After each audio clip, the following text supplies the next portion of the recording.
소중한 나.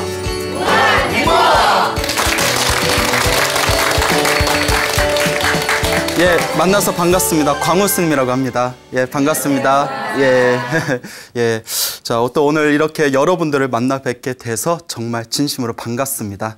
예, 솔직히 예의상 한 말이에요.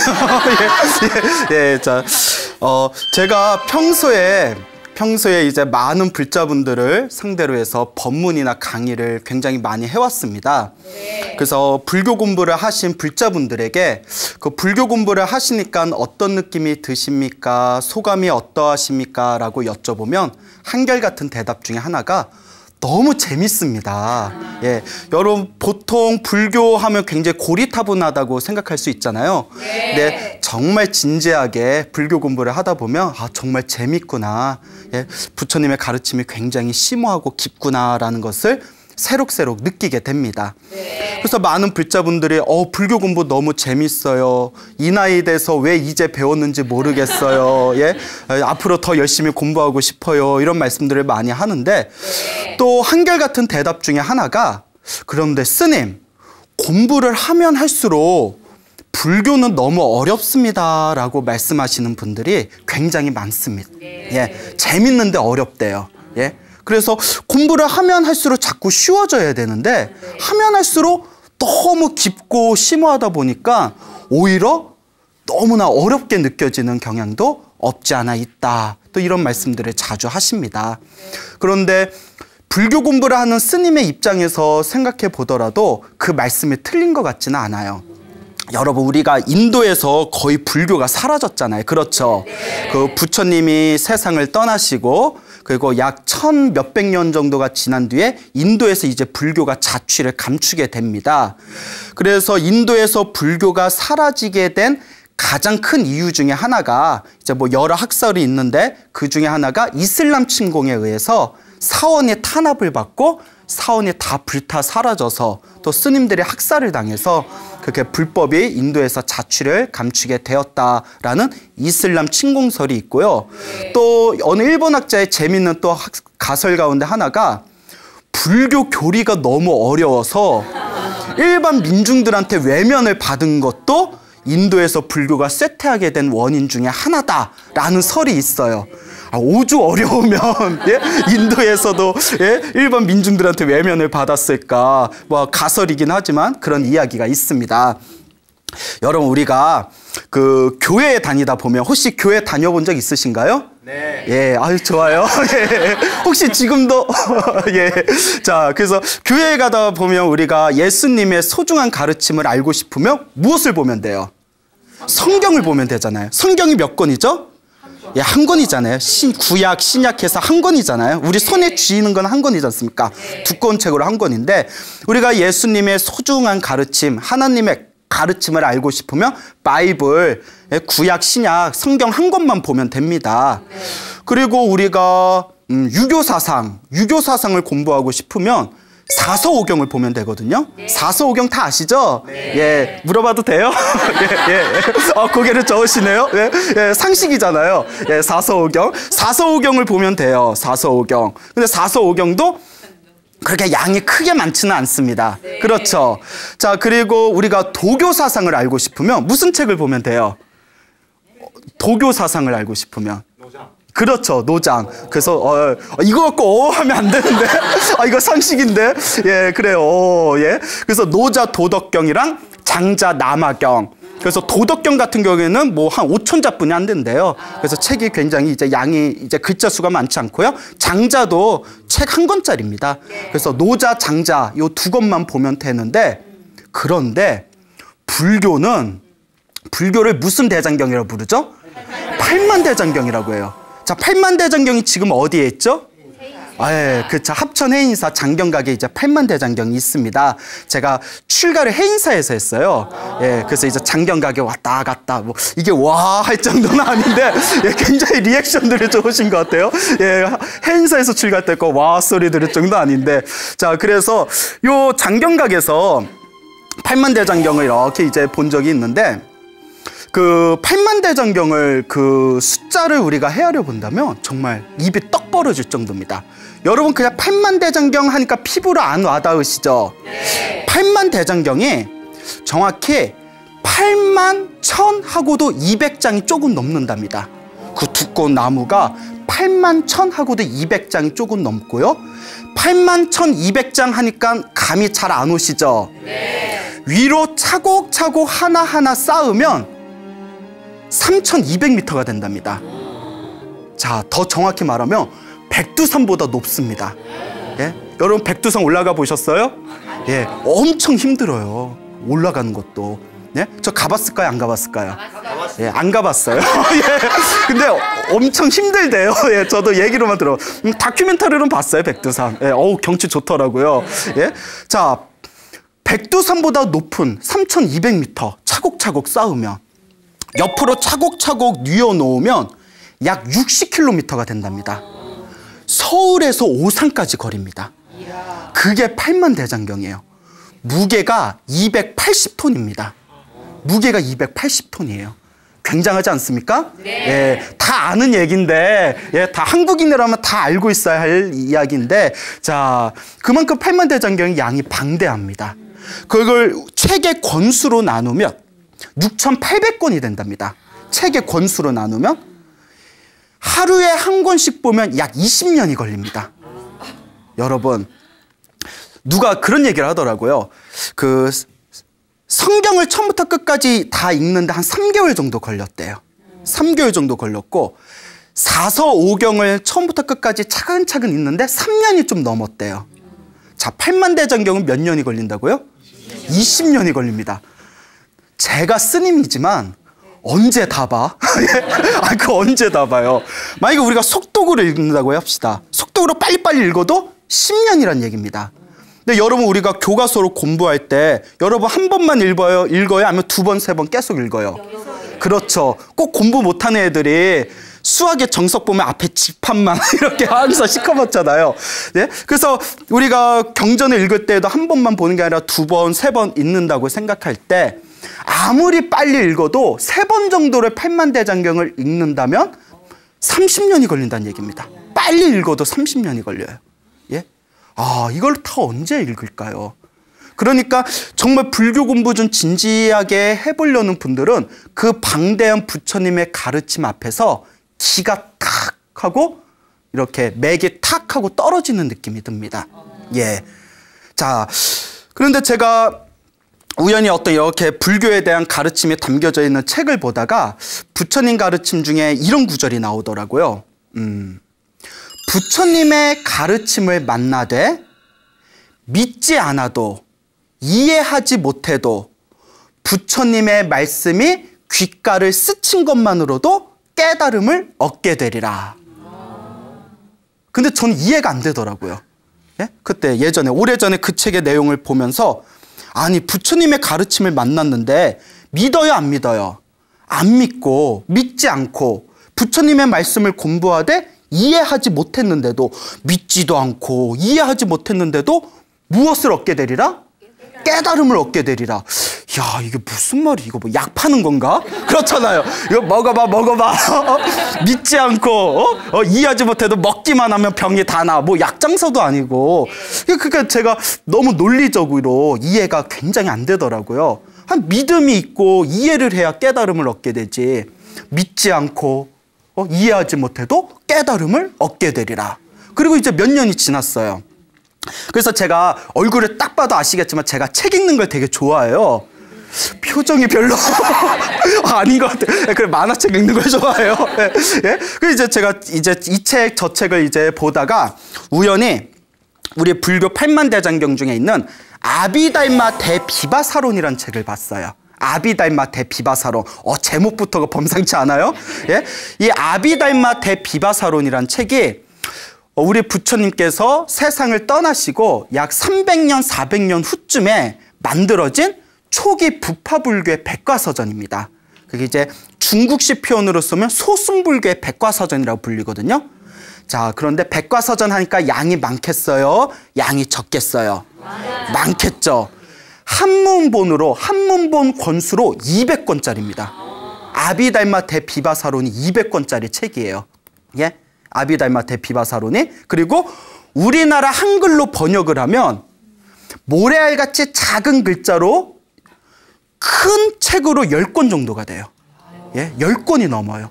예, 예, 머리에 쥐나죠. 예, 머리에 쥐가 나요. 예, 예. 그러니까 아비달마 대비바사론 공부하시는 분들은 잘 때마다 머리맡에다가 고양이를 놓고 잠을 잔대요. 머리에 하도 쥐가 나니까 잘 때 동안만이라도 고양이가 좀 물어가라고. 예, 예, 제가 만든 말입니다. 예, 미안합니다. 그만큼 어려운 책이에요. 알겠죠? 네. 근데 아비달마 대비바사론이 부처님이 세상을 떠나시고 100년이 지나고 나서 부처님의 직계 수제자들도 세상을 떠나게 돼요. 그러니까 부처님이 떠나시고 부처님 밑에서 직접 공부했던 수제자들도 세상을 떠나니까 부처님의 가르침이 점점 어떻게 되겠어요? 조금씩 왜곡돼 가기 시작합니다. 예? 그래서 부처님 가르침의 깨달음을 얻은 성자들이 부처님의 가르침이 점점 왜곡되고 있으니 부처님의 정법을 바로 세우자 해가지고 부처님의 가르침에 대한 논문을 쓴 것이 바로 아비달마 대비바사론이래요. 알겠죠? 네. 부처님의 바른 가르침에 대한 논문이에요. 논문.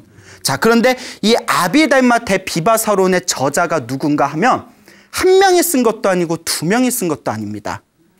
500명이 썼어요. 그래서 500아라한이 썼다라고 돼 있어요. 협존자라는 스님을 포함한 500아라한이 쓰셨다. 500아라한. 근데 여기서 중요한 게 있습니다. 여러분 아라한이 무슨 뜻인지 아세요? 여러분 영화 중에 아라한 장풍대작전 보신 적 있어요? 나름 재밌는 영화였는데 안 봤다니까 갑자기 할 말이 없네요. 예, 그 아라한이라는 명칭은 우리 불교에서 완전한 깨달음을 얻으신 성자를 아라한이라고 부릅니다.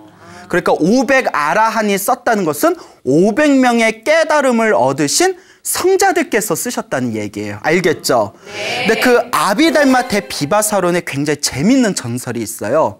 자, 어떤 전설인가 하면 이 아비달마 대비바사론을 쓰신 500명의 아라한들은 500명의 깨달음을 얻으신 성자들은 어떤 인연이 있어서 이렇게 위대한 책을 쓰셨냐. 그러니까 어떤 인연이 있어서 이와 같이 위대한 부처님의 가르침을 논문으로 만들었느냐라고 이제 질문을 던지는 그런 내용이 나와요. 그때 다음과 같은 이야기가 펼쳐집니다. 여러분 뭐 전생에 나라를 구했다 이런 표현 아시죠? 네. 예, 그러니까 내가 지금 펼쳐진 내 앞에 행복일 아주 좋은 일들이 생기면 사람들을 우스개로 전생에 뭐 나라를 구했나? 이런 표현 쓰잖아요. 자, 그래서 불교는 이런 전생이나 윤회와 관계된 이야기가 굉장히 많습니다. 그 500명의 아라한도 전생에 깊은 인연이 있었기 때문에 이 아비달마 대비바사론이라는 위대한 서적을 저술하게 되었다는 거예요. 자, 어떤 전생에 인연이 있었는고 하면 석가모니 부처님이 세상에 출현하시기 훨씬 이전에 또 다른 부처님 시대 때 있었던 일이에요. 알겠죠? 그러니까 우리 불교에서는 석가모니 부처님 이전에도 수많은 부처님이 계셨고 석가모니 부처님 이후에도 또 수많은 부처님들이 세상에 출현해서 중생들을 제도한다라고 가르치지 않습니까? 그렇죠. 자, 그래서 석가모니 부처님 이전에 가섭 부처님 시대 때 이야기예요. 그 가섭이라는 부처님이 계시던 시대에 어느 선장이 있었는데 이 선장이 배를 타고 깊은 바다를 나가다가 큰 폭풍을 만나게 됩니다. 그래서 배가 바람에 이리저리 휩쓸리다가 어느 섬에 무인도에 난파를 하게 돼요. 그래서 가까스로 그 배에서 나와서 비바람을 피해서 동굴을 찾아 들어가게 됩니다. 동굴에 들어가서 동굴에서 불을 지피고 몸을 녹이고 있는데 너무 무서운 거예요.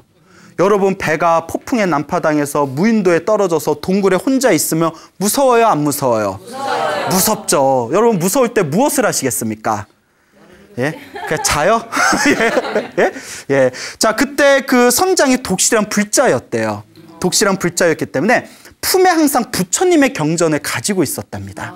부처님의 경전을 가지고 있어서 두렵고 무서우니까 우리가 무서우면 기도하지 않습니까? 네. 예? 그래서 품에서 부처님의 경전을 꺼내서 지극한 마음으로 독송했대요. 부처님, 이 위급함과 이 두려움에서 저를 구제해 주십시오 하고 부처님의 경전을 열심히 읽었는데 그 동굴 안에 박쥐들이 있었대요. 뭐가 있었다? 박쥐. 자, 여기서 여러분들의 눈치를 한번 실험해 보겠습니다. 박쥐가 몇 마리 있었을까요? 500마리. 그렇죠. 500마리가 있었대요. 예, 누굽니까? 눈치 엄청 빠르시네요. 박수 한번 보내드릴까요? 예, 예, 오늘의 센스왕이십니다. 예, 500마리의 박쥐가 있었대요. 자, 이제 눈치가 좀 감이 오십니까? 그 500마리의 박쥐들이, 잘 들으세요. 500마리의 박쥐들이 동굴에서 부처님의 경전을 독송하는 선장의 목소리를 듣게 됩니다.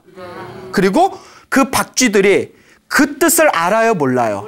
모르죠. 그 부처님에 대한 믿음이 있어요, 없어요? 없어요. 그럼에도 불구하고 부처님의 경전 소리를 들은 그 인연으로 500마리의 박쥐들이 이 석가모니 부처님 시대에 무엇으로 태어났다? 사람으로. 500명의 아라한으로 태어난 겁니다. 사람으로 태어나서 깨달음을 얻은 500명의 아라한이 된 거예요.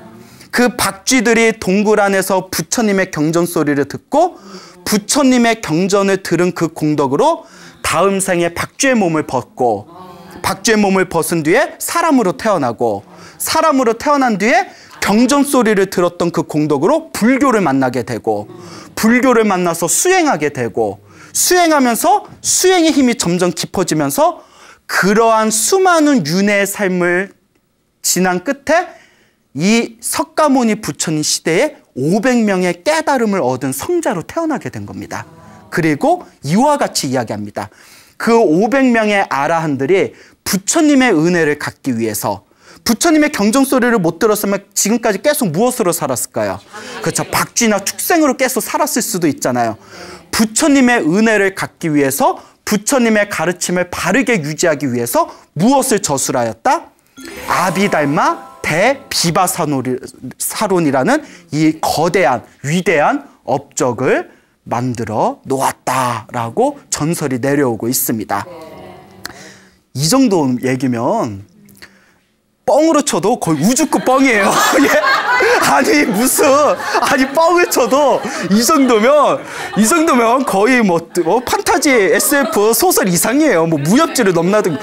무슨 박쥐가 부처님 경전 소리를 들어서 사람으로 태어나서 부처님 경전 소리를 들은 공덕으로 깨달음까지 얻게 되었다. 일반 불교를 안 믿는 사람들한테 이런 얘기하면 야, 뻥을 쳐도 정말 스케일이 틀리다. 아니, 그렇게 충분히 이해가 됩니다. 그런데 저는 이 구절을 보는 순간, 그러니까 중은 중이에요. 스님은 스님이야. 가슴이 뭐가 우수수수수 뭐가 무너지는 느낌이 들면서 그냥 온몸이 시원하면서 환희감이 느껴지더라고요. 예? 이게 바로 믿음의 힘이죠. 믿음이 오더라고요. 그리고 몇 년 전에 읽었던 부처님의 가르침을 만나되 믿지 않아도, 이해하지 못해도 부처님의 말씀이 귓가를 스친 것만으로도 무엇을 얻게 되리라? 언젠가는 깨달음을 얻게 되리라. 그 이해 안 되던 구절이 뻥 뚫리는 거예요. 이것이었구나. 예, 이것이었구나. 여러분 믿음이 가십니까? 예. 표정이 아직 믿음이 없어. 얼떨떨해요. 자, 근데 여러분들도 오늘 이 이야기를 들은 것만으로도 믿지 않아도, 이해하지 못해도 언젠가는 무엇을 얻게 된다? 부처님 말씀이 사실이라면 깨달음을 얻게 될 것입니다. 이 비슷한 얘기가 또 나옵니다. 석가모니 부처님 당시에 있었던 일입니다. 석가모니 부처님께서 이제 사람들을 모아놓고 설법을 하고 있었는데, 부처님이 설법하시고 있던 그 장소 옆에 조그만 연못이 있었대요. 네, 연못에 개구리가 살고 있었대요. 그 개구리가 이제 개굴개굴거리고 살 거 아니에요? 근데 이제 사람들이 웅성웅성 모여가지고 부처님 설법을 듣고 있으니까 개구리가 이게 뭐지? 하고 이제 호기심이 들어서 연못 위에 이제 폴짝하고 뛰쳐나왔어요. 그래서 사람들이 있는 곳에 가까이 가보니까 부처님이 가운데 앉으셔서 법문을 하고 계시는 거예요. 그런데 개구리가 부처님의 법문을 듣고 너무 기분이 좋은 거예요. 이거 제가 만든 말이 아니에요. 부처님의 법문을 듣고 너무 기분이 좋더래요. 미물도 누구를 알아봐요? 부처님을 알아보는 거예요. 그래서 부처님의 법문 듣기가 너무 좋아가지고 조금 더 자세히 들으라고 펄쩍펄쩍 부처님이 계신 곳에 이제 가까이 다가가다가 부처님의 법문을 듣고 있는 와중에 어느 목동이, 지팡이를 들고 있는 목동이 부처님의 설법을 더 자세히 듣고 싶어서 앞으로 싹 나가게 됩니다. 그만 그 목동이 가지고 있는 지팡이로 앞으로 나가가면서 밑에 있는 누구를 찍어버릴까요? 개구리를 찍어버려요. 개구리 머리를 퍽 하고 찍어버려요. 못 듣다가, 부처님 설법 듣다가, 예? 차라리 듣지나 말지. 예? 부처님 법문 듣다가 머리가 깨져서 죽습니다. 예? 그러면 우리가 흔히 이런 생각을 해볼 수 있지 않습니까? 아니, 부처님을 가까이 하면 항상 좋은 일이 생긴다는데 개구리 같은 미물조차도 부처님 법문이 좋아서 가만히 부처님 법문 듣고 있다가 갑자기 머리 위에 지팡이가 내리찍어서 죽어버린 거예요. 아, 영험 없네. 예? 아, 부처님 믿었는데 영험이 없어. 그런데 항상 마무리는 훈훈해야 되죠. 여기에 엄청난 반전이 있습니다. 여기서 그냥 죽었다 하고 끝나버리면 불교 망합니다. 예? 예? 불교 망해요. 근데 경전에는 더 아름다운 얘기가 있습니다. 그 이야기가 무엇인고 하니, 개구리가 부처님의 법문을 들으면서 기쁜 마음을 일으킨 그 강력한 선업, 복의 힘으로 죽자마자 하늘세계 천신으로 태어났답니다. 예. 근데 이게 아비달마, 아까 말한 아비달마 대비바사론 말씀드렸죠. 아비달마에서도 나오는 논리인데요. 사람은 죽을 때 자기가 지은 업에 의해서 다음 생이 결정된답니다. 그런데 첫 번째가 죽으면서 자기가 어떤 생각을 하면서 죽었냐에 따라서 다음 생에 펼쳐지는 업에 가장 큰 영향을 미친답니다. 예? 그러니까 여러분들이 죽을 때 부처님을 생각하면서 염불을 하면서 좋고 아름다운 것을 생각하면서 죽으면 훨씬 더 좋은 세상에 태어날 확률이 높고, 죽으면서 안 좋은 생각, 나쁜 생각, 누군가를 원망하는 생각을 가지고 죽으면 다음 생에 악한 세상에 떨어진다고 합니다. 이게 아비달마 논리에 아주 자세하게 나와 있어요. 자, 그런데 개구리는 비록 머리가 찍혀서 죽었지만 무엇을 생각하면서 죽었죠? 죽는 직전에 부처님의 설법을 즐겨 듣는 마음으로 부처님을 바라보면서 죽은 그 강력한 선업의 힘에 의해서 하늘나라 천신으로 태어나요. 자, 그런데 하늘나라 천신들은 다음과 같은 특징이 있다고 합니다. 자기 바로 전생을 볼 수가 있고요. 천안통이라고 하죠. 자기가 죽은 뒤에 어디에 떨어질지 바로 미래생을 볼 수가 있대요. 천신들은 천안통이 있기 때문에.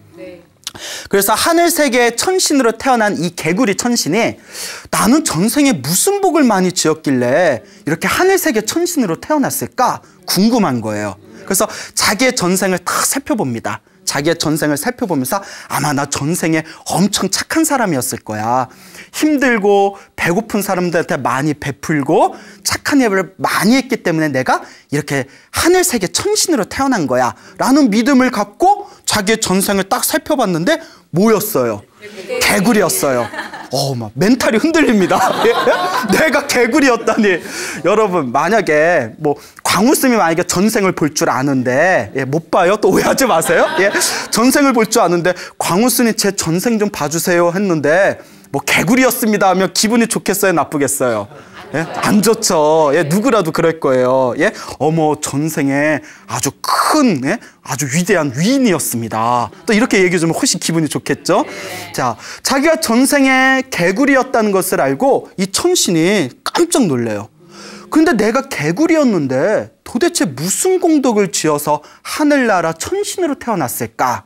그 자기의 전생을 가만히 살펴봤더니 죽기 직전에 석가모니 부처님의 설법을 들으면서 부처님에 대한 기쁜 마음을 일으키면서 죽었던 그 공덕의 힘에 의해서 하늘세계 천신으로 태어나게 되었다는 것을 깨닫게 됩니다. 그 너무 고마워요. 너무 기쁘고 너무 고마워요. 너무 고마워가지고 하늘나라 천신이 석가모니 부처님이 계신 지상에 내려옵니다.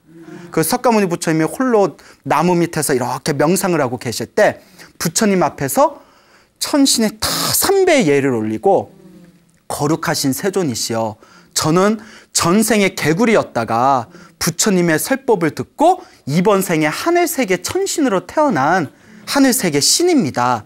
저를 알아보시겠습니까? 부처님을 알아봐요, 못 알아봐요? 아예 알아봐야지. 요새 왜 눈치 없이 못 알아봐? 부처님은 모든 걸 다 꿰뚫어 보셔야 돼요. 알겠죠? 예, 그래요. 여기까지. 예, 예. 알아봐요, 못 알아봐요? 예? 그렇죠. 알아봐야 돼. 알겠죠? 못 알아보면 우리 불교 문 닫아야 돼요. 예? 부처님은 모든 걸 다 꿰뚫어 보십니다. 알겠죠? 예, 실제로 다 꿰뚫어 보신대요. 그래서 여러분의 경전 공부를 하면 그런 얘기들이 자세히 나옵니다. 부처님께서 미소를 띄우면서 그래, 그 이와 같고 이와 같다. 자기가 지은 업은 반드시 누가 받는다? 자기가 받는다. 그대가 죽으면서 부처님에 대한 믿음을 강력하게 일으켰기 때문에 그대가 이와 같은 복을 받은 것이다 하시면서 부처님이 그 천신을 위해서, 개구리 천신을 위해서 설법을 해줍니다. 그리고 그 개구리 천신이 부처님의 설법을 듣고는 그 자리에서 깨달음을 얻었다고 합니다. 예, 이것이 바로 개구리 천신 이야기가 되겠습니다. 알겠죠? 그 여러분 아까 개구리가 부처님 그 설법을 듣고 너무 기분이 좋아서 앞으로 부처님께 나아갔다니까 막 웃으셨잖아요. 그런데 충분히 믿음이 안 갈 만한 내용일 수 있어요. 근데 저도 어느 신도분한테 들었는데 고양이를 키우신대요. 근데 고양이가 요물이잖아요. 그런데 이 고양이가 희한한 게 자기가 집에서 기도를 할 때 금강경을 읽거나 기도를 하면 귀신같이 어디서 와가지고 무릎 위에 탁 앉는데요. 무릎 위에 딱 앉아서 금강경 읽을 동안 가만히 명상하듯이 무릎 위에 가만히 앉아 있는데요. 그 금강경을 다 읽으면 다시 무릎 위에서 나와서 자기 볼일 보러 나간대요. 그리고 또 금강경 읽을 시간이 되면 또 귀신같이 와가지고 자기가 금강경 읽을 동안 무릎 위에 가만히 앉아 있대요. 실제로 그런답니다. 그래서 제가 웃으면서 저 고양이는 다음 생 무엇으로 태어나겠다? 예? 천신으로 태어나겠다. 하늘색의 신으로 태어나겠다. 그러니까 개구리가 부처님 설법 듣고 싶어서 앞으로 나갔다는 얘기가 절대 웃은 얘기가 아닙니다. 이 세상은 우리가 이해 못하는 신비로 가득합니다. 알겠죠? 그래서 그런 노래도 그런 얘기가 있잖아요. 가자 신비의 세계로. 예? 아닌가요? 예? 자, 그럼 한 가지 또 재밌는 얘기를 하나 해드릴게요. 역시 이제 짐승하고 관계된 얘기인데 옛날 인도에 구마라라는 이름을 가진 스님이 계셨답니다. 큰 도인 스님이었대요. 이 구마라라는 큰 스님이 계셨는데 인도의 오곡산, 옥이 많았나 봐요. 예, 오곡산이라는 산에서 수십 명의 스님들을 모아놓고 불법을 가르치고 계셨답니다. 그래서 이제 오곡산에서 다 이제 그 공부방을 만들어 놓고 이제 스님들 수십 명을 모아놓고 이제 법상, 스님이 이제 법을 설하기 위해서 앉는 그 자리를 법상이라고 합니다. 그 법상에서 이렇게 법문을 하고 계셨는데 그때 설하시던 경전이 열반경이었어요. 그 부처님 팔만대장경에 보면 열반경이라는 경전이 있습니다. 그 부처님의 열반경을 강의를 하고 계실 때 그 법상 밑으로 저기 푸두두둑 하고 꿩이 한 마리 내려온 거예요. 꿩이 내려와서 법상 밑에서 구마라 스님의 법문을 가만히 듣고 있는 거예요. 그러니까 요 공부하는 스님들이 신기하잖아요. 신기하면서도 아니 스님들 공부하는데 새가 왜 날아왔어? 하고 이렇게 붙잡으려고 했대요. 그때 구마라 스님이 당신 제자들에게 그만두어라. 그만두어라. 저 축생이나 사람이나 불성이 있는 것은 똑같다. 부처의 성품이 있는 건 똑같다. 이번 생에 부처님의 가르침을, 부처님의 경전 소리를 듣고서 다음 생에 사람으로 태어날 수 있다. 그러니 저 꿩이 공덕을 짓게 그냥 두어라 라고 말씀하셨대요. 대단하시죠? 네. 그래서 꿩이 가만히 법상 밑에서 구마라 스님의 경전 강의를 다 듣고 나서는 강의가 끝나니까 푸두둑 하고 또 날아가 버렸대요. 예? 그래서 이제 꿩이 날아갔어요. 그 이제 몇 년이 지난 뒤에 구마라 스님이 이제 수많은 당신의 제자들을 데리고 이제 성 안으로 들어가셨답니다. 이제 성 안에 다 들어가셔서 이제 성 안에서 이제 또 중생들을 제도하고 계셨는데 성 저쪽에 이제 도심지 시장 이제 한가운데 한 4-5살 정도 나이 먹은 어린 여자아이가 혼자 이렇게 속꿉장난을 하고 있더래요. 여자아이가 속꿉장난을 하고 있으니까 그 구마라 스님이 다 길을 걸으시다가 제자들에게 이렇게 이야기합니다. 몇 년 전에 너희들과 열반경 강의를 들었던 꿩이 사람으로 태어났구나 이러더래요. 예. 이쯤 되면 전설의 고향입니다. 예? 예? 이쯤 되면 전설의 이야기 따라 삼천리예요. 예? 야, 꽁이 인간으로 태어났구나 하면서 구마라 스님이 그 여자아이한테 꽁아 하고 부릅니다. 꽁아. 예. 그러니까 그 아이가 갑자기 예 하고 이렇게 달려오더래요. 예. 이쯤 되면 호러물이죠. 예? 꽁아 하고 이름을 불렀는데 네 하고 달려오면 좀 무섭죠, 우리 입장에서는. 네. 자, 그런데 이제 한사 이야기는 어때야 된다? 훈훈해야 된다. 예? 자, 그래가지고 이제 옆에 또 엄마가 깜짝 놀라서 아니 스님 왜 제 어린 여식을 가리켜서 꽁아 하고 부르십니까? 라고 하니까 이 구마라 스님이 그 자초지종을 설합니다. 예? 전생에 꽁이었는데 우연히 우리 오곡산에 있는 산에 와서 부처님 법문을 듣고 경전 강의를 듣고 그 공덕으로 사람 몸을 받게 된 겁니다. 예? 그러니까 어머니가 깜짝 놀라면서 하는 얘기가 실은 스님 고백할 게 있습니다. 예? 제가 이 아이를 낳았을 때 등에 꽁털이 깃털 3개가 나 있었습니다. 예? 그래서 이 아이의 이름을 치개라고 지었습니다. 라고 하는 거예요. 아이의 이름이 치개예요. 꽁치자에 닭개자. 예? 그러니까 태어날 때 꽁털, 닭의 깃털, 꽁털을 3개를 가지고 태어났다 해서 치개라고 이름을 졌습니다. 근데 이 여자아이가 하는 말이 어머니 저 이스님 따라서 출가할래요 이러는 거예요. 5살 먹은 여자아이가. 어머니가 보내줘요 안 보내줘요? 보내줍니다. 쿨하세요. 우리 어머니는 쿨해. 그래 가. 예? 물론 처음엔 말렸겠죠. 이야기는 생략됐겠지만 근데 어머니가 불심이 깊었나 봐요. 그래 너의 길이니까 가거라. 그리고 구마라 스님을 따라서 오곡산에서 열심히 수행을 해서 깨달음을 얻게 됩니다. 깨달음을 얻고 나서 다음과 같은 노래를 만듭니다. 다음과 같은 개송을 짓는데 그 개송이 이 여자아이가 지은 개송이 다음과 같습니다. 오곡산에서 털난 짐승으로 살다가 법상 밑으로 내려와 경전 소리 듣고서 불법의 공덕으로 사람 몸을 받았네. 이제 스님의 가르침으로 극락왕생하고자 인간의 몸으로 깨달음을 이루었도다. 이번 생에 사람으로 태어나 믿지 않는다면 허송세월 헛수고만 하리라 라는 노래를 남겼다고 합니다. 여러분은 전생이 무엇이었을 것 같아요? 왕자요? 예, 왕자. 예, 좋죠. 예, 좋습니다. 어쩌면 꽁이었을 수도 있어요, 우리가. 예, 우리가 장담 못 합니다. 예, 예. 자, 어때? 재밌어요? 네. 재밌는 전설의 고향 같은 이야기 하나만 더 해드릴게요. 네. 그 옛날 명나라 때 있었던 일입니다. 그 중국 명나라 시대 때 그 보은사라는 절이 있었어요. 보은사라는 절이 있었는데 그 보은사의 주지스님께서 이제 나이가 드셔가지고 다리에 힘이 빠지신 거예요. 그래서 이 보은사 주지스님이 마을에 내려가서 설법도 하고 기도도 해줘야 되는데 절에서 산까지 왔다 갔다 하기 힘드니까 말 한 피를 구했대요.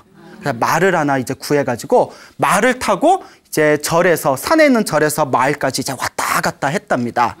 근데 요새 우리 같으면 말 위에서 뭐 1시간, 2시간 말 타고 왔다 갔다 하면 뭐 지금 뭐 스마트폰도 있고 그렇죠. 뭐 카톡도 하고 예? 뭐 영화도 보고 할 게 많은데 옛날에 스마트폰이 있어요, 없어요? 없잖아요. 그 이제 스님이 말을 타고 마을에서 절까지 왔다 갔다 하려니까 너무나 이제 지루하신 거예요. 자, 우리 불교에서 노는 입에 연불한다는 말이 있지 않습니까? 그렇죠. 네.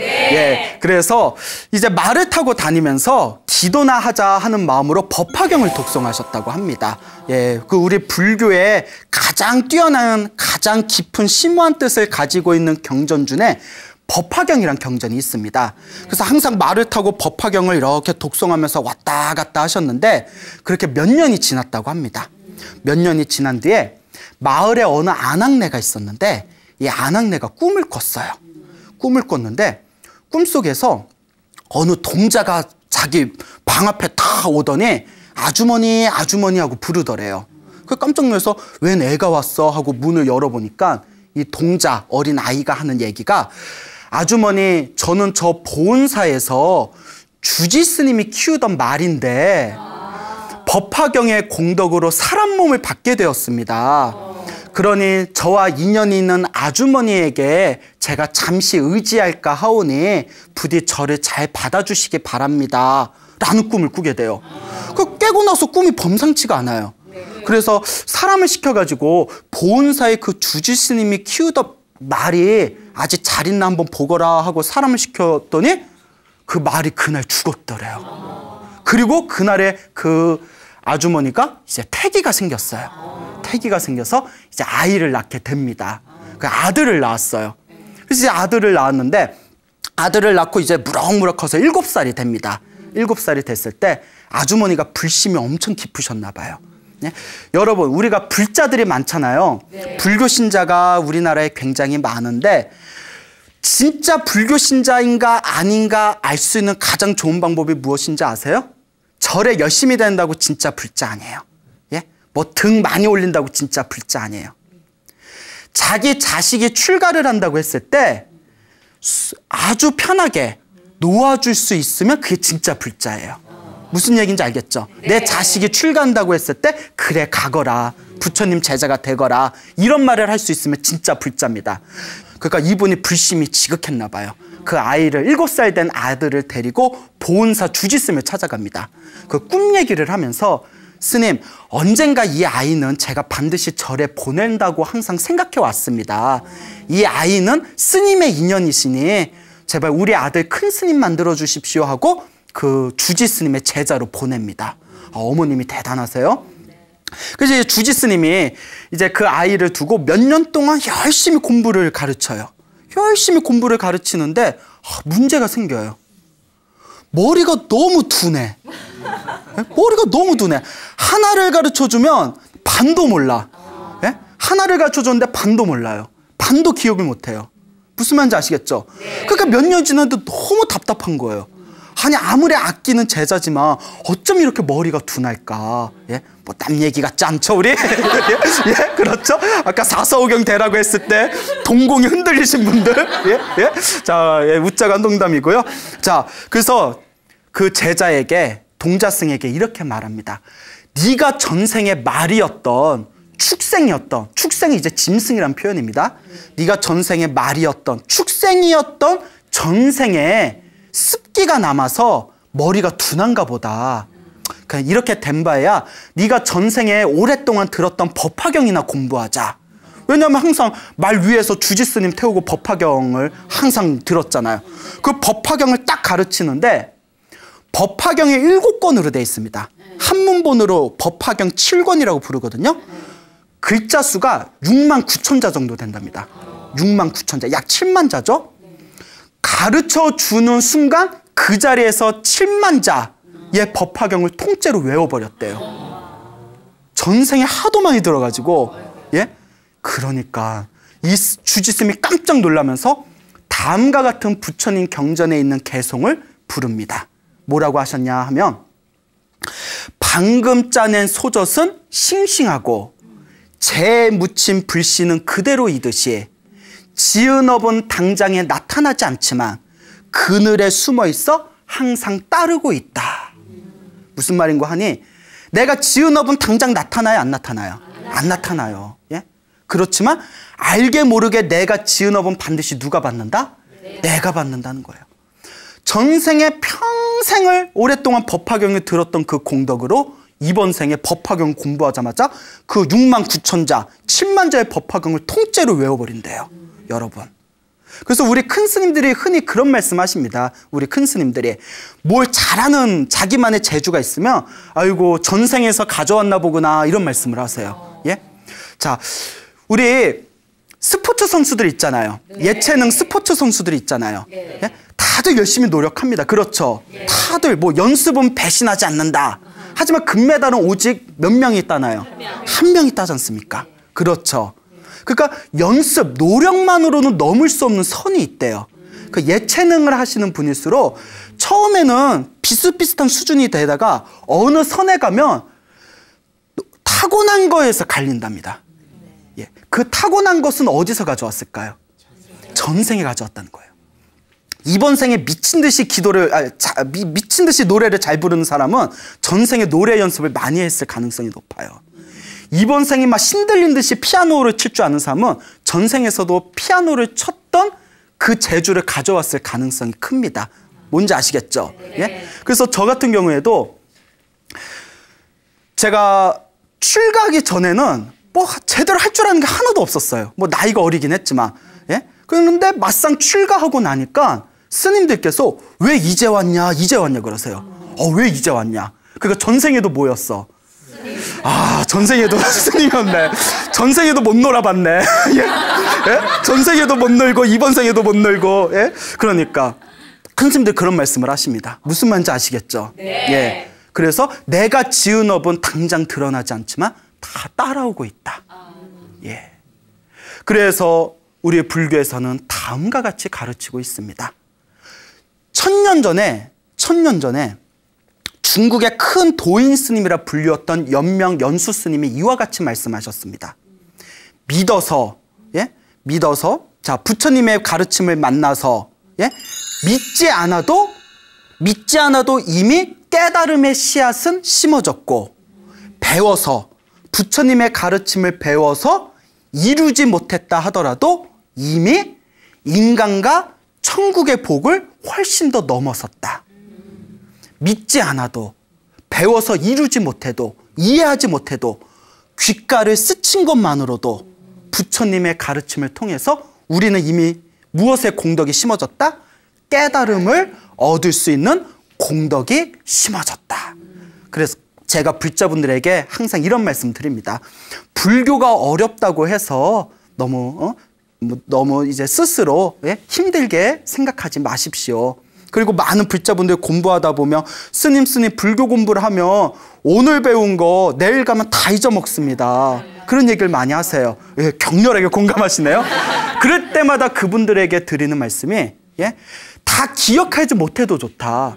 믿지 않아도 이해하지 못해도 깨달음의 인연이 심어졌다는데 보살님은 이미 믿음이 있고 이미 배우고 있으니 머리로 기억하지 못해도 지금 지은 업은 당장 드러나지 않아도 이미 자기가 지은 업은 자기가 받듯이 이번 생에 공부한 그 업은 우리 보살님 마음에 다 저축이 되었다. 그러니 지금같이 한결같이 공부해라 라는 말씀을 제가 간곡하게 드립니다. 네. 여러분 믿습니까? 네. 예. 자기가 지은 업은 반드시 누가 받는다? 네. 자기가 받습니다. 그러니 여러분 불교 공부를 하시는 우리 불자 여러분 명심하시기 바랍니다. 부처님의 가르침은 너무나 위대합니다. 부처님의 가르침은 믿지 않아도 배워서 이해하지 못해도 귓가를 스친 것만으로도 이미 깨달음을 얻을 수 있다라고 분명히 부처님께서 증명하셨습니다.